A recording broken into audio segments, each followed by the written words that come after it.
آج کا دکھی انسان ایسے مسافر کی طرح ہے جو نقشہ ہاتھ میں لیے بیٹھا ہے مگر راستہ بھول چکا ہے۔ وہ کہتا ہے میرے پاس سب کچھ ہے مگر میرا دل خالی ہے، اور یہی خالی پن اس بات کی گواہی دیتا ہے کہ دل کی جگہ غلط چیزوں سے بھر دی گئی ہے۔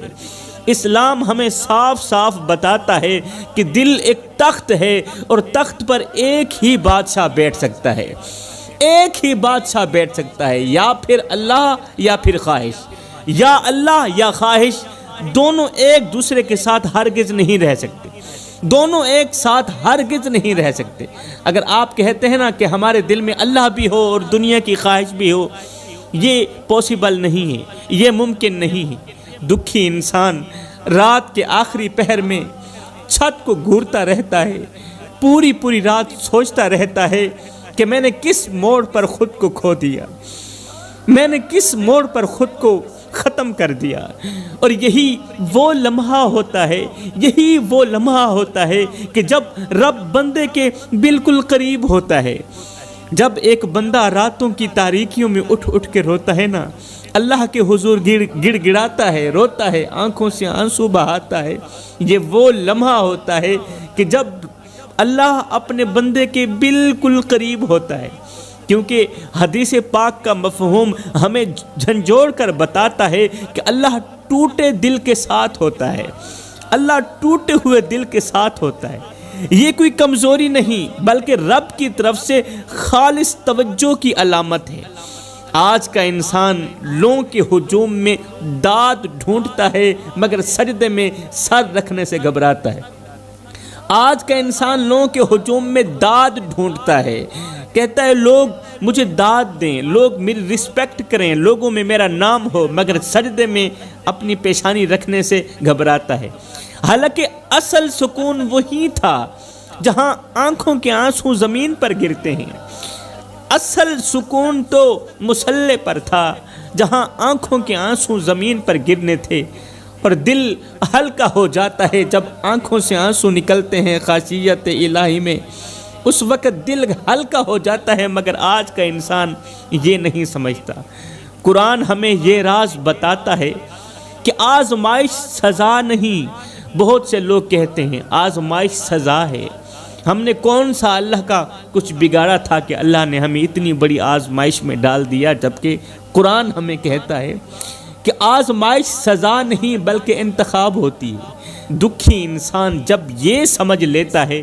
کہ دنیا کا ہر دروازہ بند ہو جائے تو بھی آسمان کے دروازے کھلے رہتے ہیں، دنیا کا ہر ایک دروازہ میرے لیے بند کیوں نہ ہو جائے تب بھی آسمان کے دروازے میرے لیے کھلے ہیں، تب اس کے آنسو شکوہ نہیں رہتے بلکہ یقین بن جاتے ہیں۔ پھر خشیت الہی میں نکلے ہوئے آنسو پھر شکوہ نہیں رہتے، ہاں بلکہ یقین بن جاتے ہیں۔ اللہ فرماتا ہے اے میرے بندے، تو ایک قدم میری طرف بڑھاتا ہے، میں تجھے ایسے تھام لیتا ہوں جیسے ماں اپنے گرتے ہوئے بچے کو تھام لیتی ہے۔ تو سمجھتا ہے تیری نیکی چھوٹی ہے، جب تو نیکی کر رہا ہوتا ہے نا تو یہ سمجھ رہا ہوتا ہے کہ میری نیکی بہت ہی چھوٹی ہے، تو یہ سمجھتا ہے کہ تیری نیکی چھوٹی ہے، تیرا عمل چھوٹا ہے، مگر میری رحمت تیری ایک چھوٹی سی نیکی کو پہاڑ کے برابر سمجھتی ہے، تیری ایک چھوٹی سی نیکی کو میری رحمت پہاڑ کے برابر سمجھتی ہے۔ تو ایک روٹی کسی بھوکے کو دیتا ہے اور بھول جاتا ہے، تو جب ایک روٹی کسی سائل کو دیتا ہے نا، کسی یتیم کو دیتا ہے نا، کسی غریب کو، کسی بھوکے کو ایک روٹی دیتا ہے نا اور بھول جاتا ہے، مگر میں اس روٹی کو تیرے لیے ایسے محفوظ کر لیتا ہوں، ایسے محفوظ کر لیتا ہوں جیسے کوئی بہت بڑا خزانہ چھپایا جا رہا۔ تو دیکھتا نہیں ہے کہ جب ایک کسان بیج کو مٹی کے حوالے کر دیتا ہے تو کچھ دن اسے کچھ نظر نہیں آتا، جب ایک کسان ایک بیج کو مٹی کے اندر پھینکتا ہے، ڈالتا ہے، مٹی کے حوالے کر دیتا ہے تو کچھ دن کسان کو کچھ بھی نظر نہیں آتا، مگر زمین کے اندر ہی اندر وہ دانہ پھٹتا ہے، جڑیں بنتی ہیں، پھر سبزہ نکلتا ہے، پھر فصل اگتی ہے۔ بالکل ایسے ہی جب تو دو میرے بندوں کے درمیان صلح کرواتا ہے، اس مثال کے بعد اللہ فوراً ہی فرماتا ہے بالکل ایسے ہی جب تو دو میرے لڑے ہوئے جھگڑے ہوئے بندوں کے درمیان صلح کرواتا ہے نا تو فوراً نتیجہ تجھے نظر نہیں آتا، فوراً نتیجہ تجھے نظر نہیں آتا، فوراً یہ نیکی تجھے نظر نہیں آتی، مگر تیرے مقدر کے اندر رحمت کی جڑیں بننا شروع ہو جاتی ہیں، اور پھر ایک دن ایسا آتا ہے کہ تو حیران رہ جاتا ہے کہ یہ خیر آئی کہاں سے ہے۔ اللہ فرماتا ہے میرے بندے تو ایک آنسو میری خاطر گراتا ہے، میں اس ایک آنسو کے بدلے تیرے دل کا بوجھ ہلکا کر دیتا ہوں۔ اللہ فرماتا ہے میرے بندے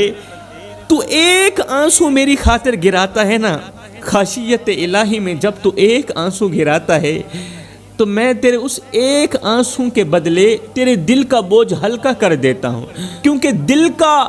ہلکا ہو جانا، دل کا بوجھ ختم ہو جانا اور دل کو قرار آ جانا، یہ وہ نعمت ہے جو نہ بازار میں ملتی ہے نہ خزانے سے خریدی جا سکتی ہے۔ لیکن جب تو ایک آنسو بہاتا ہے، تیرا ایک آنسو، تیری آنکھوں سے نکلا ایک آنسو تیرے دل کا بوجھ ہلکا کر دیتا ہے۔ کیا تو دنیا میں دیکھتا نہیں ہے کہ کسی کے پاس دولت کے انبار ہوتے ہیں مگر سکون نہیں ہوتا، محل ہوتے ہیں مگر دل بے قرار ہوتا ہے، دل بے قرار رہتا ہے، خزانے بھرے ہوئے ہوتے ہیں مگر سینہ بوجھ تلے دبا ہوا ہوتا ہے، سونے کے پلنگ بچھے ہوتے ہیں مگر پوری پوری رات کروٹیں بدلتی رہتی ہیں، سونے کے پلنگوں کے اوپر بھی نیند نہیں آتی، پوری پوری رات کروٹیں بدلتی رہتی ہیں، پوری پوری رات نیند آنکھوں سے روٹھ جاتی ہے۔ پھر وہ لوگ حکیموں طبیبوں کے دروازے کھٹکھٹاتے ہیں، روتے ہیں، کہتے ہیں کوئی نسخہ دو جو دل کا بوجھ ہلکا کر دے، کوئی نسخہ دو ہمیں سکون مل جائے، کوئی دوا دے دو جو دل کو قرار دے دے، مگر افسوس وہ حکیموں طبیبوں کے پاس جاتے ہیں دل کا بوجھ ہلکا کرنے کے لیے، مگر اس در پر نہیں آتے جہاں سے مردہ دلوں کو شفا ملتی ہے، وہ اس در پر نہیں آتے جہاں سے مردہ دلوں کو شفا ملتی ہے، پریشان حال لوگوں کو سکون ملتا ہے، وہ اس چوکھٹ پر نہیں آتے جہاں آنسو دوا بن جاتے ہیں اور اداسیاں سکون میں بدل جاتی ہیں۔ اس لیے میں کہتا ہوں میرے بھائیو، زندگی میں جب کوئی پریشانی آئے، جب کوئی مصیبت آئے، جب کوئی آزمائش آئے تو خدارا تکیے پہ رونے سے بہتر ہے سجدوں پر رو لیا کریں، اس سے اللہ بھی راضی ہو جائے گا، تمہاری پریشانی بھی ختم ہو جائے گی۔ میرا اللہ فرماتا ہے اے میرے بندے، لوگ سکون کو چیزوں میں ڈھونڈتے ہیں، لوگ سکون کو پیسوں میں ڈھونڈتے ہیں، لوگ سکون کو مال میں ڈھونڈتے ہیں، اور تو نے مجھے آنسو میں ڈھونڈا ہے۔ لوگ دنیا بھر کے شور میں، دنیا کے میلوں میں دل کا بوجھ ہلکا کرنا چاہتے ہیں، اور تو رات کی خاموشی میں رب کو پکار کر دل کا بوجھ ہلکا کرتا ہے۔ یہی فرق ہے دنیا کے راستے اور میرے راستے میں۔ وہاں تھکن بڑھتی ہے، دنیا کے میلوں میں تھکن بڑھتی ہے، اور یہاں دل ہلکا ہو جاتا ہے، اور جب دل ہلکا ہو جائے، جب دل کو سکون مل جائے تو انسان کو سمجھ آ جاتی ہے کہ اصل دولت سکون ہے، اور سکون صرف میں رب کے در سے ہی ملتا ہے، سکون صرف خاشیت الہی میں آنسو بہانے سے ہی ملتا ہے، سکون صرف اپنی پیشانی کو اللہ کے حضور جھکانے سے ہی ملتا ہے۔ اللہ فرماتا ہے اے میرے بندے، میں جانتا ہوں تو راتوں کی تاریکیوں میں اٹھ اٹھ کے روتا ہے، اور تیرے آنسوں کی آواز بھی کسی کو سنائی نہیں دیتی، میں جانتا ہوں، مگر یاد رکھ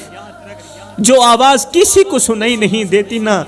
وہ آواز میرے عرش تک ضرور پہنچتی ہے۔ تو سجدے میں سر رکھ کر خاموشی سے روتا ہے اور سمجھتا ہے کہ شاید کوئی نہیں دیکھ رہا، شاید کوئی نہیں سن رہا، مگر میں دیکھ رہا ہوتا ہوں، میں تیرے دل پر کیا گزر رہی ہے سب کچھ دیکھ رہا ہوتا ہوں، میں سن رہا ہوتا ہوں، میں جانتا ہوں کہ کس زخم نے تجھے مسکرانا بلا دیا، کس صدمے نے تیری راتوں کی نیند اجاڑ دی،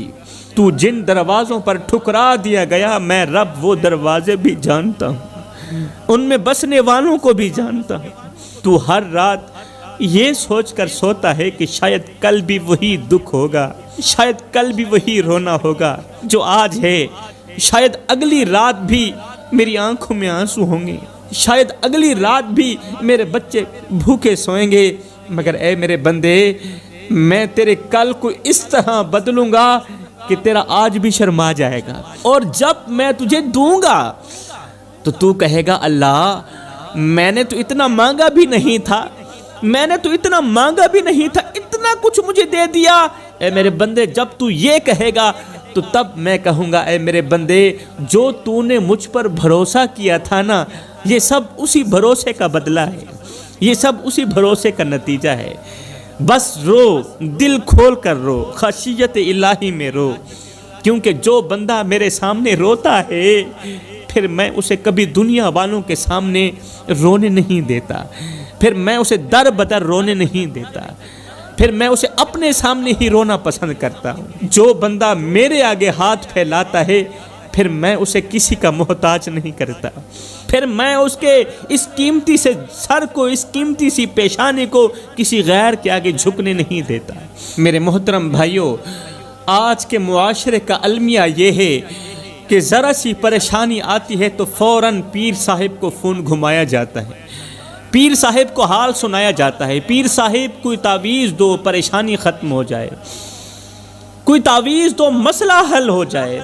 میں کہتا ہوں تعویذ کی جگہ اگر پیر صاحب کو بھی گلے میں لٹکا دو نا، پھر بھی پریشانی ختم نہیں ہوگی جب تک اللہ نہ چاہے تو۔ چھوٹا سا تعویذ تو کیا، اگر پورا کا پورا پیر بھی گلے میں لٹکا دو نا، تب بھی وہی ہوگا جو میرا اللہ چاہے گا، کیونکہ مشکل پیر سے نہیں ٹلتی، مشکل رب کے حکم سے ٹلتی ہے۔ لوگ مٹی کے انسانوں سے وہ امیدیں لگائے بیٹھے ہیں جو عرش والے سے لگانی چاہیے تھی، جو امید عرش والے سے لگانی چاہیے تھی نا، آج کے نادان لوگ وہ امید مٹی کے انسانوں سے لگائے بیٹھے ہیں۔ وہ ہاتھ جو مصلے پر بیٹھ کر رب کے آگے اٹھنے تھے، وہ انسانوں کے آگے بھیک مانگ رہے ہیں۔ پھر لوگ کہتے ہیں جی سکون کیوں نہیں ملتا، دل بے چین رہتا ہے، دل بے قرار رہتا ہے، فلاں پیر سے دعا کروائی، فلاں امام صاحب سے دعا کروائی۔ میں کہتا ہوں جس نے سہارے غلط چنے ہوں، جس نے سہارے غلط چنے ہوں، وہ کبھی مضبوط نہیں ہوتے، ان کا بیڑا پار نہیں ہوتا۔ جب رب کافی ہو جائے تو پھر کسی تعویذ کی ضرورت نہیں، پھر کسی در کی ضرورت نہیں رہتی، اور جب رب سے تعلق کمزور ہو جائے تو ساری دنیا کیوں نہ مل جائے تب بھی دل کا بوجھ ہلکا نہیں ہو سکتا۔ جب رب کافی ہو جائے تو پھر کسی تعویذ کی ضرورت نہیں پڑتی، اور جب رب سے تعلق کمزور ہو جائے تو ساری دنیا کیوں نہ مل جائے دل کا بوجھ ہلکا نہیں کر سکتی۔ آپ مرشد کے پاس جایا کریں، ضرور دعا کروایا کریں، مگر اس سے پہلے اپنے ماں باپ سے دعا لینا لازمی سمجھیں، کیونکہ مرشد کے ہاتھ میں صرف دعا ہوتی ہے، مگر ماں باپ کے قدموں میں رب کی رضا ہوتی ہے۔ پیر کی دعا رد ہو سکتی ہے، جی ہاں، مرشد کی دعا رد ہو سکتی ہے، مگر اولاد کے حق میں والدین کے منہ سے نکلی ہوئی دعا اللہ تعالیٰ رد نہیں کرتا۔ پیر صاحب راستہ بتا سکتے ہیں، دعا سکھا سکتے ہیں، مگر کامیابی کی مہر ماں باپ کی دعا سے ہی لگے گی۔ دنیا میں کسی نے کسی کا اتنا قتل نہیں کیا جتنا انسان نے انسان کا قتل کیا، کسی جانور نے جانور کا اتنا خون نہیں پیا جتنا انسان نے انسان کا خون پیا۔ یہ وہ سچ ہے جو کتابوں میں نہیں بلکہ ٹوٹی آنکھوں، کانپتے ہاتھوں اور خاموش قبروں میں لکھا ہے۔ انسان وہ مخلوق ہے جو لفظوں سے محبت کا دعویٰ کرتا ہے آج کا انسان، مگر عمل میں خنجر بن جاتا ہے۔ وہ بولتا ہے تو امن کی بات کرتا ہے، آج کا انسان جب بولتا ہے تو امن کی بات کرتا ہے، مگر جب چلتا ہے تو لاشوں پر چلتا ہے۔ کبھی طاقت کے نشے میں کمزور کو رونتا ہے، کبھی مفاد کے نام پر رشتوں کو ذبح کرتا ہے۔ یہاں چیخیں بھی تھک جاتی ہیں، آنسو بھی شرما کر سوکھ جاتے ہیں، کیونکہ درد سننے والا کوئی نہیں ہوتا۔ ظلم اتنا ہو چکا ہے کہ حیرت بھی مر چکی ہے، ظلم اتنا عام ہو چکا ہے کہ رحم بھی مر چکا ہے، اور انسان اتنا سنگ دل ہو گیا کہ اسے انسان کا مرنا خبر ہی نہیں لگتا۔ جنگل کے قانون میں بھی ایک حد ہوتی ہے، مگر انسان کے قانون میں حد صرف کمزور کے لیے ہوتی ہے۔ جنگل کے قانون میں جانوروں کے لیے ایک حد ہوتی ہے، مگر انسان کے قانون میں حد صرف کمزور کے لیے ہوتی ہے، صرف غریب کے لیے ہوتی ہے۔ طاقتور کے لیے ہر جرم جائز بن جاتا ہے۔ یہی وجہ ہے کہ زمین آج بھی خون سے تر ہے، اور آسمان آج بھی سوال کرتا ہے کہ آخر انسان کب انسان بنے گا، آخر انسان کب حضرت انسان بنے گا،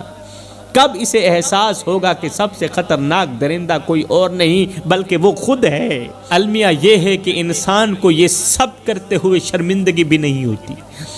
وہ لاش کے اوپر کھڑا ہو کر بھی خود کو بے گناہ ثابت کرتا ہے۔ آج کا انسان لاشوں کے ڈھیر کے اوپر کھڑا ہوتا ہے، قتل بھی خود کرتا ہے، ظالم بھی ہے، اور لاش کے ڈھیر کے اوپر کھڑا ہو کر بھی خود کو بے گناہ ثابت کرتا ہے۔ وہ کہتا ہے مجبوری تھی، حالات خراب تھے، وقت خراب تھا، مگر کبھی یہ نہیں کہتا کہ دل مر چکا تھا، یہ نہیں کہتا کہ ضمیر سو چکا تھا۔